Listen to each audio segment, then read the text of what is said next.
अभी सुन रहे हैं प्रभात खबर का संपादकीय प्रभात। दिन है बुधवार, तारीख है 26 अप्रैल 2023। विषय है 2 ट्रिलियन डॉलर निर्यात की बड़ी उछलांग। यह आलेख लिखे हैं डॉक्टर अश्विनी महाजन, जो राष्ट्रीय सह संयोजक स्वदेशी जागरण मंच के हैं। मार्च 31, 2023 को घोषित विदेश व्यापार नीति के अनुसार 2030 तक 2000 अरब डॉलर के निर्यात का लक्ष्य रखा गया है, जिसमें वस्तुओं और सेवाओं दोनों के निर्यात शामिल हैं। अभी तक निर्यात के ढूल-मूल प्रदर्शन के चलते कई जानकार इस बड़े लक्ष्य के बारे में शंका व्यक्त कर रहे हैं, पर विशेषज्ञों का यह बड़ा वर्ग इसे असाध्य नहीं मान रहा है। कुछ लोगों को तो यह भी मानना है कि देश इससे कहीं ज़्यादा प्राप्त कर सकता है। 10 साल पहले 2012 से 13 में भारत के वस्तुओं और सेवाओं के निर्यात मात्र 452.3 अरब डॉलर ही थे। उसके बाद हमारे आयात को द्रुत गति से बढ़ते गए, लेकिन निर्यात वृद्धि की गति धीमी रही। वर्ष 2021-22 में हमारे वस्तु और सेवा के निर्यात हालांकि 683.7 अरब डॉलर तक पहुंच गए थे, लेकिन आयात 766 अरब डॉलर हो गए थे। हालांकि आयात इस वर्ष 882 अरब डॉलर तक पहुंच सकते हैं, लेकिन वाणिज्य मंत्री पीयूष गोयल का कहना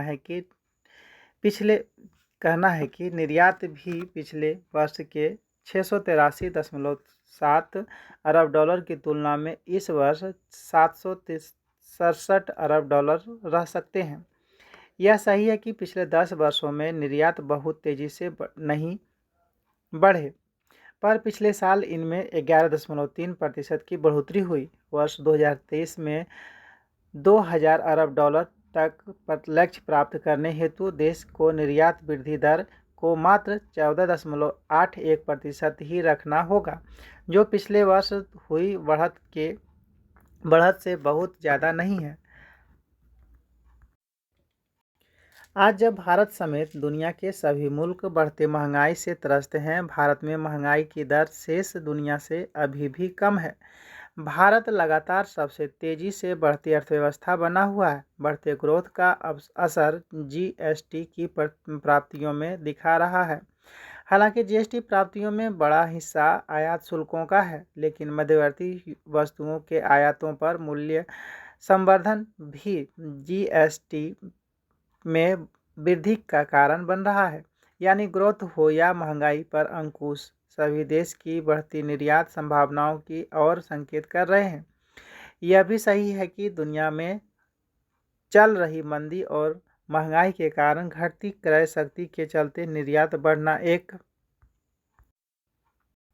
चुनौतीपूर्ण कार्य है। उसके बावजूद भारत की सेवाओं और वस्तुओं के निर्यातों में हो रही वृद्धि विशेष महत्व रखती है।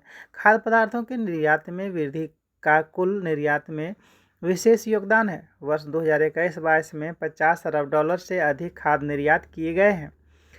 वर्ष 2022-23 के आंकड़े आने अभी बाकी हैं, लेकिन अभी भी खाद्य निर्यातों का कुल निर्यात में खासा योगदान बना हुआ है। निर्यात वृद्धि में प्रतिरक्षा निर्यात का भी बड़ा योगदान दिख रहा है।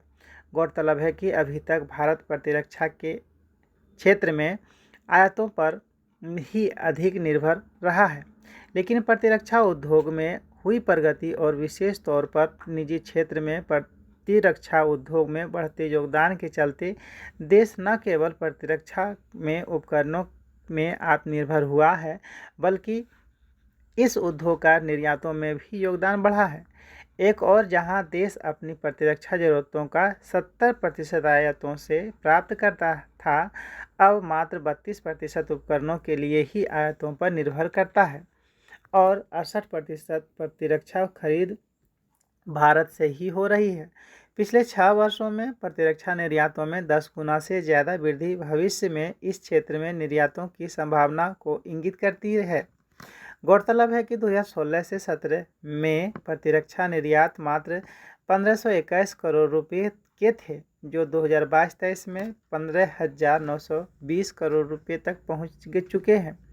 कहा जा सकता है कि भारत का प्रतिरक्षा उद्योग एक और विदेशी मुद्रा बचा रहा है और दूसरी ओर विदेशी मुद्रा कमा भी रहा है। सेवा क्षेत्र में भारत का परचम पिछले 30 वर्षों में लहरा रही है, लेकिन वर्तमान काल में उसका महत्व और बढ़ गया है। 5 वर्षों में ही हमारी सेवाओं के निर्यात 2016 से 17 में 164.2 अरब डॉलर से बढ़कर 2021-22 तक 254.5 अरब डॉलर तक पहुंच गए थे। वर्ष 2022 से 23 के पहले 11 महीनों में ये निर्यात 296.9 अरब डॉलर तक पहुंच चुके हैं और अनुमान है कि 2022-23 के पूर्ण वर्ष के लिए यह आंकड़ा 325 अरब डॉलर तक पार कर सकता है। खास बात यह है कि इन निर्यातों में आधे से ज़्यादा हिस्सा सॉफ्टवेयर निर्यातों का है। इसके अलावा देश बड़ी मात्रा में BPO, LPO समेत कई प्रकार की व्यावसायिक सेवाओं का भी निर्यात कर रहा है। देश की सॉफ्टवेयर में प्रगति चीन समेत अन्य मुल्कों को भी पीछे छोड़ रही है। कई मुल्क भारत से आयात करना चाहते भी थे, तो भी वे पूर्व में डॉलर के अभाव के चलते आयात नहीं कर पाते थे। हाल में भारत सरकार ने एक पहल की और रिजर्व बैंक ने आयात और निर्यात के लिए अंतर्राष्ट्रीय भुगतान निपटारों को रुपए में करने की अनुमति दे दी है। भारत सरकार के प्रयासों से England, New Zealand, Germany, Malaysia, Israel, रूस और संयुक्त अरब अमीरात समेत 19 देशों के बैंकों को स्पेशल बोस्ट्रो रुपए अकाउंट खोलकर रुपये में लेन देन की अनुमति दी जा चुकी है। इन मुल्कों के साथ अभी भी बड़ी मात्रा में व्यापार होता है। रुपये में भुगतान के चलते इन मुल्कों के पास रुपये का स्टॉक बढ़ेगा और वे भारत से ज़्यादा सामान आयात कर सकेंगे। पूर्व में भारतीय साजो सामान दूसरे मुल्कों की तुलना में महंगा माना जाता था। उसका कारण था कि हमारी इंफ्रास्ट्रक्चर की कमी पर अब बिजली की कोई कमी नहीं दिखती। सौर ऊर्जा आदि के कारण बिजली की लागत में भी कुछ कमी दिख रही है। सड़कों के जाल बिछने के कारण आवाजाही आसान हो गई है। बेहतर डिजिटल इंफ्रास्ट्रक्चर भी भारत की प्रतिस्पर्धा को बेहतर बना रहा है। ऐसे में अगले 7 वर्षों में निर्यात को 2000 अरब डॉलर तक ले जाना कोई अभेद्य लक्ष्य नहीं लगता है, लेकिन देश को इसके लिए निरंतर प्रयास करने होंगे। देश में मैन्युफैक्चरिंग को बल देना होगा, लागतों को कम करना होगा और वर्तमान में इंफ्रास्ट्रक्चर निर्माण की गति को बरकरार रखना होगा। गौरतलब है कि वर्ष 2013 से 14 में भारत की अर्थव्यवस्था में 2 खरब डॉलर से भी कम थी, जो अब तक 3.5 खरब डॉलर से ज़्यादा हो चुकी है। वर्ष 2030 में जब हम 7 खरब डॉलर की अर्थव्यवस्था बन चुके होंगे, तो 2 खरब डॉलर के निर्यात का लक्ष्य कोई बहुत बड़ा लक्ष्य नहीं है। अगला आलेख है सूडान में ऑपरेशन कावेरी। अफ्रीकी देश सूडान में सेना और विशेष सुरक्षा बल की आपसी लड़ाई लगातार गंभीर होती जा रही है। यह संघर्ष गृह युद्ध में बदलता दिख रहा है। कई बड़े देश अपने दूतावास खाली कर चुके हैं और मिस्र दूतावास में कार्यरत एक बड़े अधिकारी की मौत भी हो चुकी है। सूडानी नागरिक हों या दूसरे देशों के लोग, किसी भी सुरक्षा की कोई गारंटी नहीं है। ऐसी विषम परिस्थिति में एक बार फिर भारत सरकार ने भारतीय नागरिकों को वहां से सुरक्षित निकालने का बड़ा अभियान छेड़ दिया है, जिसे ऑपरेशन कावेरी नाम दिया गया है। इसकी तैयारी कुछ दिनों से चल रही थी। लगभग 500 भारतीय सूडान बंदरगाह तक पहुंच भी चुके हैं, जिनमें से बहुत से लोग सऊदी अरब के जेद्दा शहर के लिए रवाना हो चुके हैं। वहां फंसे भारतीयों को पहले सऊदी अरब लाया जा रहा है, जहां से वे भारत पहुंचेंगे। सूडान बंदरगाह पर भारतीय नौसेना के युद्धपोत INS सुमेधा को तैनात किया गया है, जबकि जेद्दाह में भारतीय वायुसेना के 2 मालवाहक जहाज मौजूद हैं। अनुमानों की माने तो सूडान के विभिन्न क्षेत्रों में लगभग 3000 भारतीय कार्यरत हैं। कई दिनों से चल रही लड़ाई के कारण यातायात के साथ साथ संचार व्यवस्था भी तबाही हुई है। ऐसी स्थिति में फंसे हुए लोगों से संपर्क करना आसान नहीं है। उनके लिए सुरक्षित जगहों पर या बंदरगाह पर पहुंचने में भी मुश्किलें आ रही हैं। उल्लेखनीय है कि सूडानी सेना और अर्धसैनिक बलों की इस लड़ाई में 400 लोगों की जान जा चुकी है। इस बचाव अभियान में भारत सूडानी अधिकारियों के अलावा संयुक्त राष्ट्र, संयुक्त अरब अमीरात, मिस्र, अमेरिका और अन्य कुछ देशों के लगातार संपर्क में हैं। विदेश मंत्री एस जयशंकर ने पिछले सप्ताह इस मसले पर अनेक देशों के विदेश मंत्रियों से बात की थी। यह भी महत्वपूर्ण है कि जब अनेक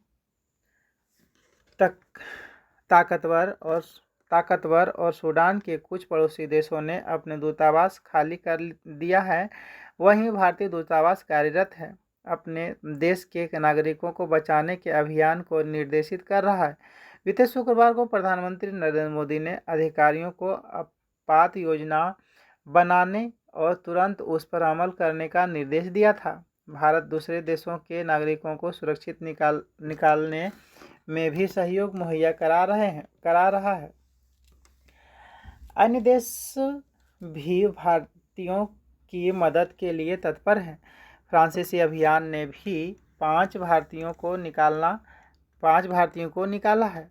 लीबिया, यूक्रेन आदि देशों में चलाए गए बचाव अभियानों के अनुभव इस अभियान में महत्वपूर्ण सिद्ध हो रहे हैं।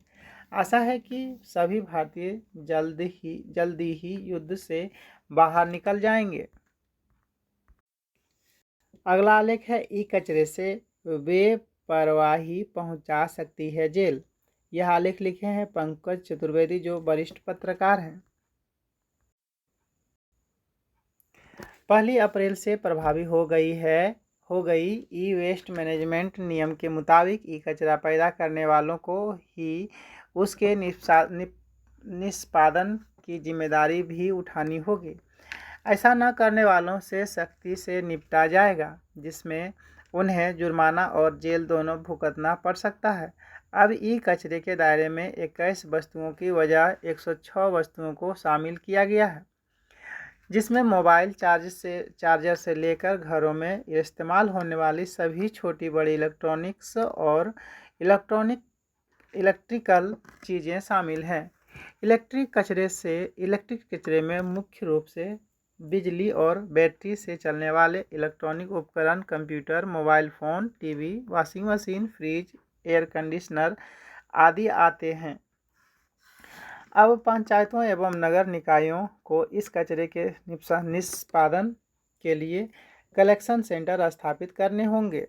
चूँकि इलेक्ट्रॉनिक कचरे का बड़े इस्तेमाल पर उत्पादन करने वाले उपभोक्ता, जिनमें सरकारी दफ्तर, बैंक आदि कई बड़ी एजेंसियां शामिल हैं, के लिए जरूरी किया गया है कि वे ई कचरे को रिसाइकलिंग व कलेक्ट करने वाली पंजीकृत एजेंसी को दें।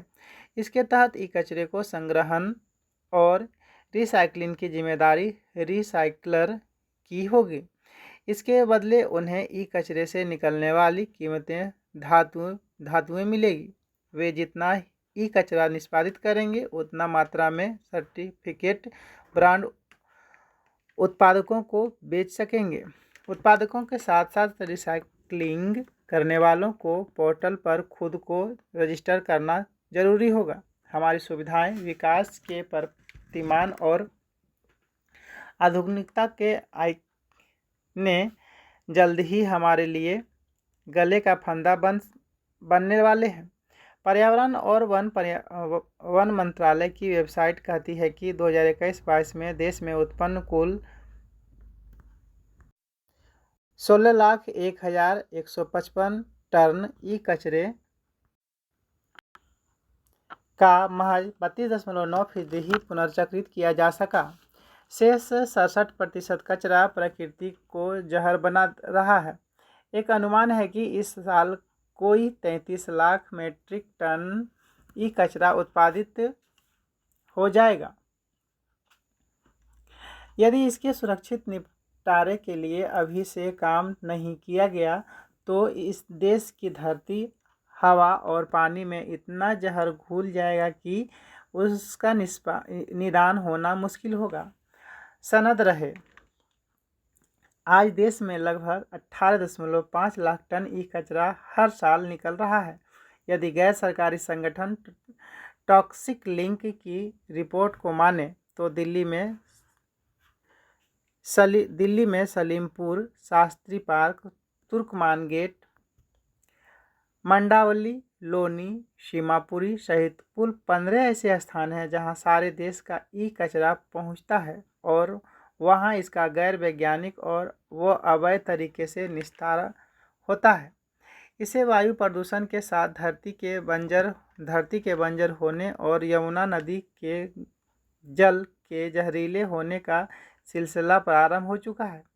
टीवी व पुराने कंप्यूटर मॉनिटर में लगी CRT यानी कैथोड रे ट्यूब को रिसाइकिल करना मुश्किल होता है।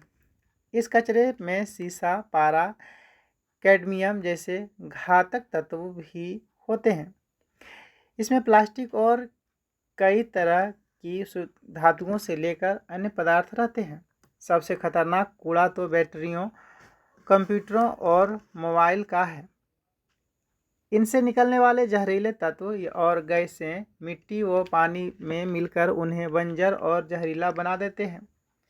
फसलों और पानी के जरिए ये तत्व हमारे शरीर में पहुंचकर गंभीर बीमारियों को जन्म देते हैं। देश के अधिकांश छोटे बड़े शहरों में ई कचरे का लगभग 97% हिस्से को अवैज्ञानिक तरीके से जलाकर या तोड़कर कीमती धातु निकाली जाती है। वो शेष को यूं ही कहीं फेंक दिया जाता है। एक भयानक तथ्य यह है कि इस कचरे की वजह से पूरी खाद्य श्रृंखला बिगड़ रही है, पेड़ पौधों के अस्तित्व पर खतरा बन रहा है तथा विभिन्न पदार्थ भूजल पर भी असर डालते हैं। पूरी दुनिया के लिए इलेक्ट्रॉनिक वस्तुओं का इस्तेमाल भले ही अब अनिवार्य बन गया हो, लेकिन यह भी सच है कि इससे उपज रहे कचरे को सही तरीके से निपटारे की तकनीक का घनघोर अभाव है। ये कचरा ज़्यादातर कबाड़ी उठाते हैं। वे इसे या तो किसी लैंडफिल में डाल देते हैं या फिर कीमती धातु निकालने के लिए इसे जला देते हैं, जो और भी नुकसानदेह है। हमारे यहाँ ई कचरा आमतौर पर सामान्य कूड़े के साथ ही जमा किया जाता है।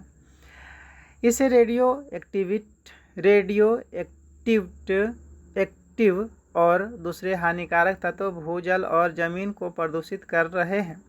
धातु निकालने के बाद बचा हुआ एसिड या तो ज़मीन में डाल दिया जाता है या फिर आम नालियों में बहा दिया जाता है। ऐसा भी नहीं है कि ई कचरा महज कचरा या आफत ही है। झारखंड के जमशेदपुर स्थित राष्ट्रीय धातु कर्म प्रयोगशाला के धातु निष्कर्षण विभाग ने ई कचरा में छुपे सोने को खोजने की सस्ती तकनीक खोज ली है। इसके माध्यम से 1 टन ई कचरे से 350 ग्राम सोना निकाला जा सकता है। जानकारी है कि मोबाइल फ़ोन PVC बोर्ड की दूसरी तरफ कीबोर्ड के पास सोना लगा होता है। अभी यह भी समाचार है कि अगले ओलंपिक में विजेता खिलाड़ियों को मिलने वाले मेडल भी ई कचरे से ही बनाए जा रहे हैं। नया कानून लागू होने के बाद अब यह भी देखना होगा कि इसके ईमानदारी से क्रियान्वयन की जिम्मेदारी किस विभाग के पास आती है। सबसे बड़ी बात यह है कि आम लोगों को इस जहरीले कचरे के बारे में कितनी जल्दी समझा सकते हैं। अगला आलेख है जल बजट एक जरूरी पहल। यह लिखे हैं आलेख देवेंद्र राज सुथार, जो एक टिप्पणीकार हैं। हाल ही में केरल के मुख्यमंत्री पिनराई विजयन ने राज्य के जल बजट के प्रथम चरण के विवरण का अनावरण किया। केरल में प्रचुर मात्रा में नदियां, धाराएं, बैकवाटर हैं। साथ ही यहाँ अच्छी वर्षा भी होती है। इसके बावजूद केरल के कई हिस्से अभी भी पानी की गंभीर कमी से जूझ रहे हैं। यही वजह है कि जिसने राज्य को जल बजट अपनाने के लिए प्रेरित किया है। यह देश में अपनी तरह का पहला बजट है। जल बजट एक क्षेत्र या जल निकाय में प्रवेश करने वाले जल की मात्रा और उसके निकास की मात्रा को मापने का एक उपाय है। यह एक बेसिन, जलवृत्त, आर्द्रभूमि या झील के संबंध में आपूर्ति के सभी स्रोतों और संबंधित बहिर्वाह का मूल्यांकन करने का एक तरीका है। जल बजट एक आकलन करने के लिए एक आधार प्रदान करता है कि हाइड्रोलॉजिकल चक्र के एक भाग में प्रकृति या मानव प्रेरित परिवर्तन चक्र अन्य पहलुओं को कैसे प्रभावित कर सकता है। जल एजेंसियां जल बजट का उपयोग यह सुनिश्चित करने के लिए करती हैं कि उनके ज़िले में पानी का उचित उपयोग हो रहा है या नहीं। यह बजट एक ज़िले के भीतर अंतर्वाह और बहिर्वाह को ट्रैक करता है ताकि पानी की सभी ज़रूरतों को पूरा किया जा सके। जल बजट निश्चित रूप से जल के अंधाधुंध उपयोग को रोकने की दिशा में एक अच्छी पहल है। जल क्षेत्रीय, राष्ट्रीय और वैश्विक स्तर पर चर्चाओं के केंद्र में है। यह हमें सुनिश्चित करने के लिए प्रेरित करता है कि हम मानव और पर्यावरण कल्याण के लिए एक सुरक्षित, विश्वसनीय, पर्याप्त जल आपूर्ति कैसे बनाए रख सकते हैं। केरल में पानी की उपलब्धता में कमी देखी जा रही है और इसलिए जल बजट संसाधन का उचित उपयोग करने और अपव्यय को रोकने में सहायक होगा। इससे राज्य को कीमती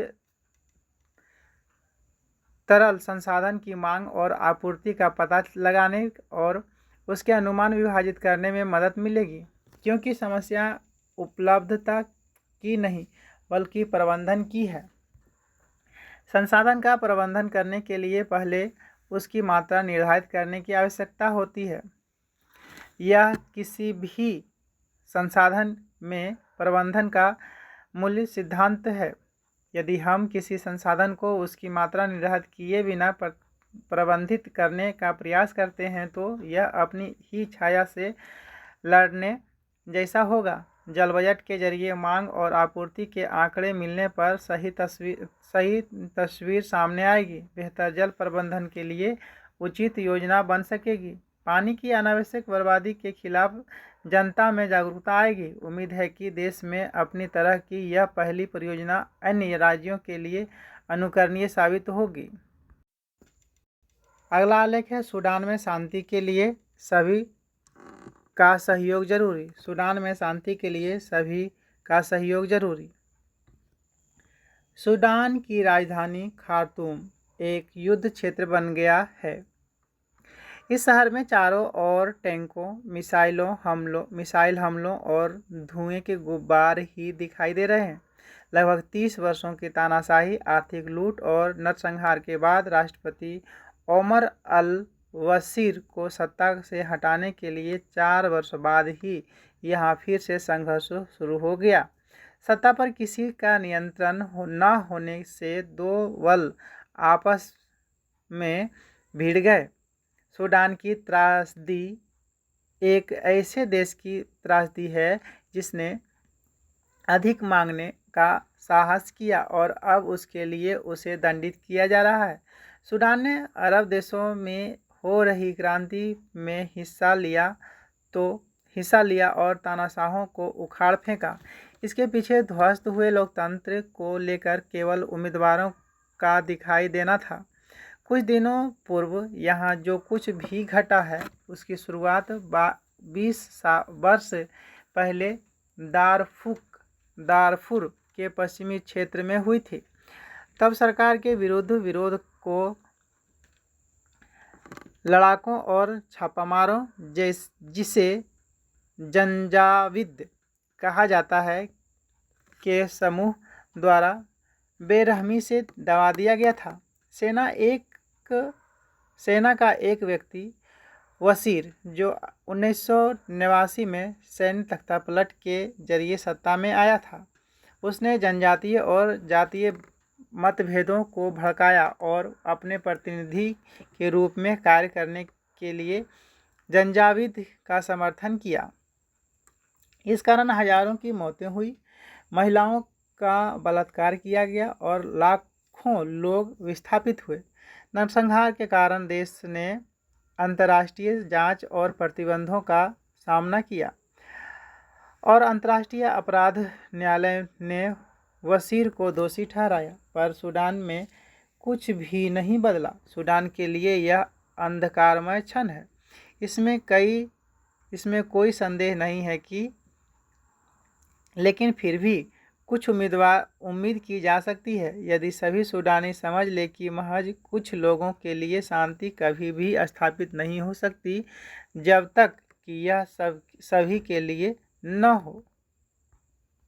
अगला आलेख है पानी की एक एक बूंद का है महत्व। जल के प्रति लोगों में चेतना जागृत करने के लिए भारत सरकार ने कैच द रेन कार्यक्रम की शुरुआत की है, जो धरती की प्यास बुझाने के लिए सार्थक कदम है। परंतु समाज में इसका वांछित प्रभाव तभी नजर आएगा जब समाज का हर एक घर जल के महत्व को समझ सके। इसके लिए सरकार को जल साक्षरता को बढ़ाते हुए स्कूलों में इसकी अहमियत पर सिलसिलेवार तरीके से कक्षाएं आयोजित करने की आवश्यकता है। हम वर्षा के दौरान बरसने वाले एक एक बूंदों का संरक्षण कर इस धरा से के साथ साथ अपनी प्यास बुझा सकते हैं। अगला आलेख है बीपीएससी से शिक्षक बहाली। नए नियमों के साथ बिहार सरकार ने घोषणा की कि